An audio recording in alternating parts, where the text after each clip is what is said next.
Oh boy, do I have some thoughts.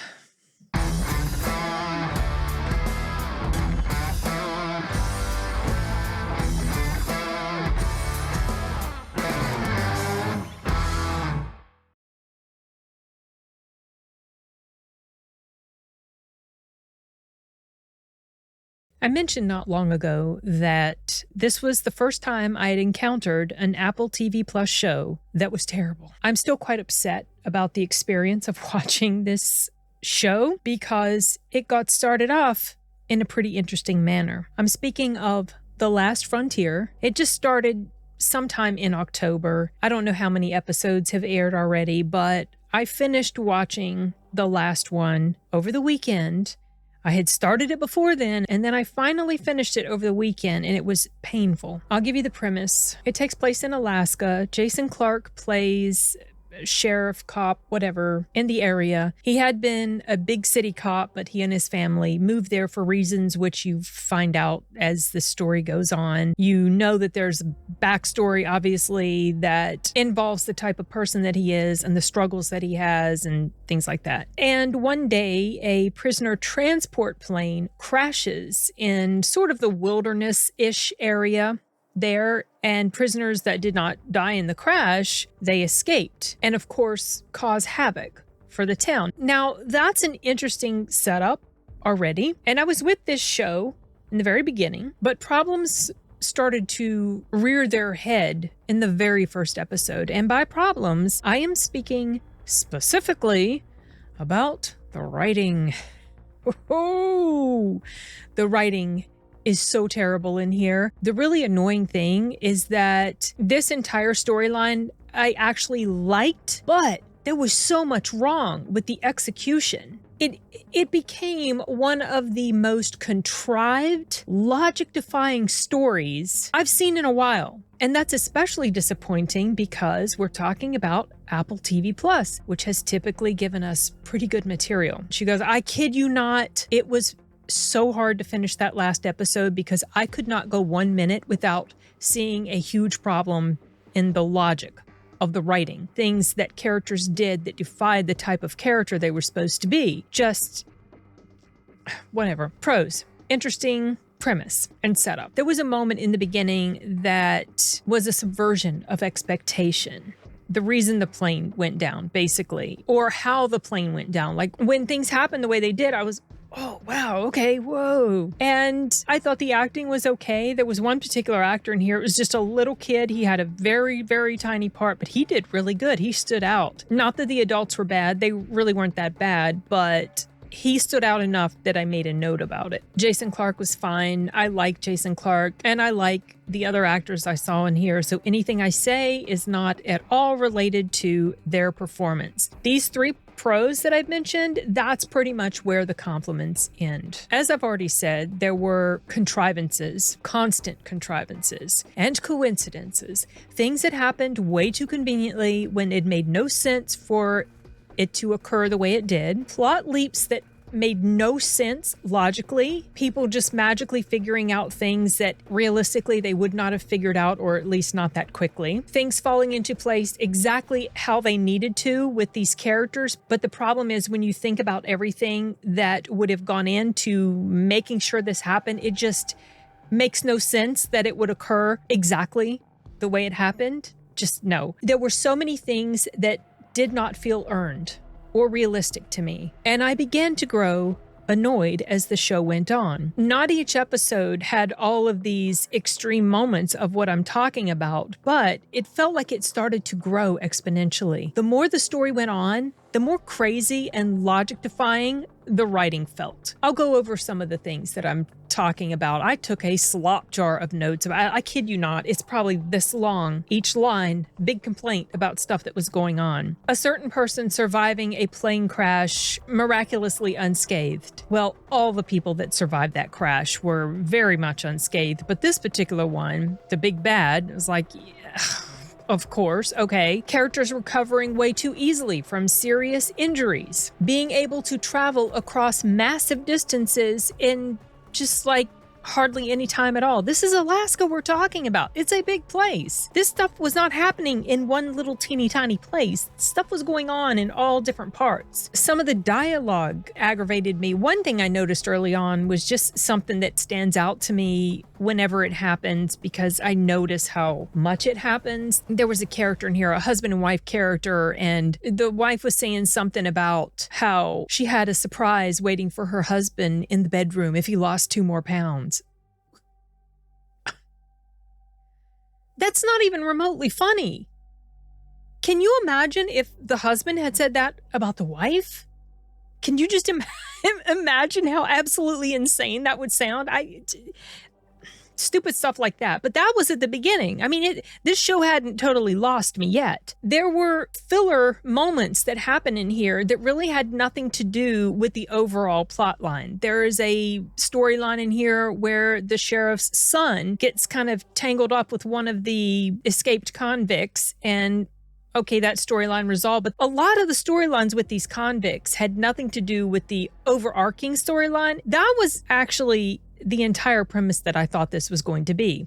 The convicts just wreaking havoc across the area and them tracking them all down. But it ended up that the actual plot was so much more than that. It involved like this deep spy stuff and black ops stuff and all these things that were going on that actually led to why the plane crashed, and corruption in high places in the CIA. I mean, it just was massive. And so these filler scenes just, to me, felt like they really dragged the story down. It seems like if they had just eliminated all the other convicts that had nothing at all to do with the overall storyline and just made it about this one particular one, this show would have flowed quite a bit better. You had character issues, things that they would do that made no sense, that were incredibly dumb for a character that's supposed to be as smart as they were. The female lead in here that plays one of the CIA agents that comes into the area to help Jason Clarke's character track down these people or chase down the big baddie, the main baddie that they're all after. I could not buy into her as being this kick-ass fighter, super skilled, deep cover spy with the CIA. It didn't work for me at all. Alfre Woodard's character, she was like the big boss lady of the CIA. She came across as a caricature because she was one of the big bads. She was the corrupt person that they were trying to bring down. And she did not come across as having really any nuance to her character at all. She was like this very stereotypical cookie cutter big bad. Okay, I mentioned the acting. I don't think her acting was very good in here. However, it's also possible that she did the best she could with the terrible material that she had. She really was... It just was not convincing. It was cringe. The lines that she delivered when she delivered them, especially when things like come to this climax moment, I'm still in pain from the last episode, you guys. Impossible escapes that happened. Again, perfect timing, like I said. Nonsensical discoveries. There's a moment where the big bad is in the house of the sheriff because he takes the sheriff's wife hostage, and he's there in the house. Somehow he magically finds this hidden gun in the basement, stuck up in the rafters of the ceiling of the basement. Really? He really would go searching around to that extent and just magically find this thing tucked away in the rafters of the basement ceiling that's a major plot device that involves all this other stuff going on with the sheriff's past, and then later is hidden inside this hollowed out book, and somehow magically his wife and son have found it? Really? I don't buy that for a moment. This is like one of those books that you just have up like on your bookcase, and it's not necessarily something that is daily reading. Jeez. And why in the world would the sheriff have kept this gun after all these years? A gun that was involved in something that he covered up from before he moved to Alaska. Why would he have kept the gun? They tried to excuse that away as saying it was evidence, but that makes no sense at all. Yeah, that whole backstory with Frank, the sheriff guy, and the gun in the house, and how that got all brought into the whole storyline. That felt painfully forced. There was one episode that I found very interesting, not counting the first part of the first episode, but there was this one episode where everything is revealed to you pretty much, where you figure out the details of how and why the plane crashed, what's really going on with this CIA lady that has come into town to help the sheriff, what's going on with the big bad, not counting the big bad CIA lady, but the other big bad, the one who was in the plane. That was interesting, the way that played out, but that's not really saying much. Unfortunately, we're talking about like 10 episodes of an hour each. And that was the only one that I really actually enjoyed watching because everything else was so logically inept. There were so many other examples too of things that characters did that just like, why would you, as a medical professional, take a phone call inside a patient's room, a personal phone call inside a patient's room? How did the big bad manage to effectively take the sheriff's wife hostage right there in the hospital in the middle of the day without anybody noticing this had happened? How come when the big bad is coming along the snowy area with a whole bunch of other convicts, they just happen to come across this big tour vehicle thing, perfect timing again? And why in the world, when the people inside the tour vehicle noticed that something was really shady about this group of people marching toward them, why didn't they go ahead and just take off instead of just sitting around like lumps looking at what was going on? And then, of course, when they tried, naturally, it wouldn't start. Oh my gosh. How did the CIA lady that came to Alaska to help magically figure out that the big bad was with this group of prisoners that had taken over the tour vehicle?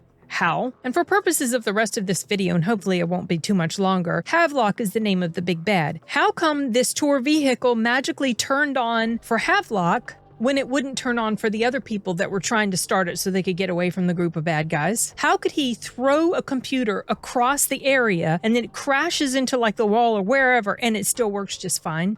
How in the world did Havelock manage to survive a fall from off a cliff that did not involve landing in water, and he's still walking around just fine like nothing happened? How did the bad guy that got tangled up with the sheriff's son manage to hide the body of this cop that he had killed without the teens noticing? They were all there in the same house. They would have heard all this noise going on. How would the sheriff's wife have the intuition about this CIA lady that came into town to help without ever having talked to her more than just a few words when they first met? And then somehow she just magically knew that you're the reason all of this is happening. How the hell did she figure something like that out after just talking with her for a couple moments? How in the world were these convicts inside a restaurant able to snatch keys off of a table, keys belonging to a woman that would have had a purse that she would have put the keys in and not just laid them right there on the table for someone to grab? How in the world could you have this leap in logic about a page that was torn out of a public phone book and just assume that that has the answer to your questions? A public phone book. Not like just one somewhere in a house, but a public phone book where pages probably get ripped a lot. But magically, that one missing page just has answers to what you're looking for. How in the world the sheriff figured out who was behind everything, behind why the plane crashed. And the final episode was the most painful. So many things that were just ridiculously convenient. There is a character that's trying to get away from someone who's after them. And inside this facility that's got a roof, it's enclosed, there is somehow a puddle on the floor that the person trying to escape runs through and leaves footprints where they can magically be tracked. The puddle was on the floor in a place where there shouldn't have even been a puddle, but there's a puddle. Why? Because they had to have one. Why did the bad guy, when they had this information in their hands that could destroy them, why did they keep it? Why did they pocket it? Why didn't they just let it fall right into the water of the dam? It would never be found ever again. Why did this supposedly super smart CIA chick, who's battling someone trying to kill her, a formidable opponent apparently, why would she run away from the fight, knowing that the person she'd been fighting wasn't even down for the count, run away from the fight, burst out of the door, and keep her back to the door, knowing that she was probably going to be pursued? Oh, I know why. So that she could turn around and be stabbed just in time, so surprisingly, by the bad person who'd come up behind her. Oh, and so convenient that this place where they ran out on, which was like on top of the dam, so convenient that there was a power cord just lying there for the bad guy to try to strangle the CIA chick with. And how predictable that the CIA chick gets saved right at the exact moment that she's about to fall off the dam, when nobody even knew where in the hell she'd run off to. And this place, this facility was huge. How she was found, just perfect timing, of course. I tell you guys, there was just so much about this show that was so back-asswards and so terribly written. I can't even tell you all of the things that were wrong with it. These were just a few things that I wrote down, and a lot of the ones that I just mentioned to you were from the last episode, where I couldn't go 1 minute without realizing something was really stupid, pausing, writing it down, and just feeling like I wanted to cry because of how bad it was. This show started off very intriguing, and it ended infuriating. It could have been this really tense, sharp, survival thriller, but it turned into this narrative mess of coincidences, conveniences, perfect timing, spectacular ability to survive terrible things going on to your body, magical leaps in logic and deduction. It's amazing. You think these people were psychic with the stuff they were able to figure out and be able to carry off just perfectly, being able to call in an entire squad of like Black Ops people to this one spot in this particular exact moment. Bear in mind all the travel that would be involved and all the communication that would be involved, and knowing that they would be needed at this exact spot at this precise second. I cannot recommend this show unless you want to go into it viewing it as an exercise in spotting shitty writing. That is the only way I could recommend this to you.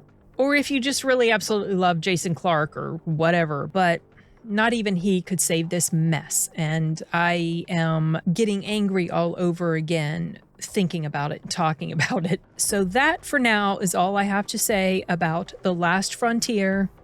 If you guys watch it, I hope you have a better viewing experience than I did. I'm very salty about the whole thing. If you can't tell by now. Okay, I'm wrapping this up. I've spent way too long on this already, so I'll catch you in the next one. Bye.